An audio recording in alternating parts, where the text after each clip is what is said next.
Things you'll need are a baseball, a glove, and a catcher.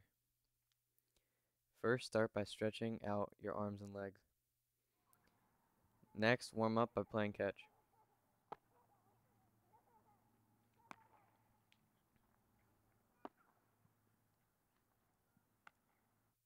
Pitching from the windup. Use this when there are no runners on base or the bases are loaded. Hold ball in a four-seam fastball grip.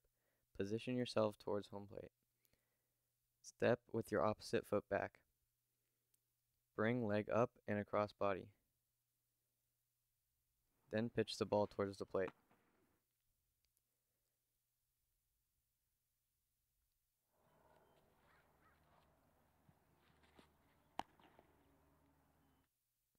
Pitching from a stretch. Use this when there are runners on base. Position your body towards third base. Come set with legs and arms together. Lift up front leg. Then pitch ball towards home plate.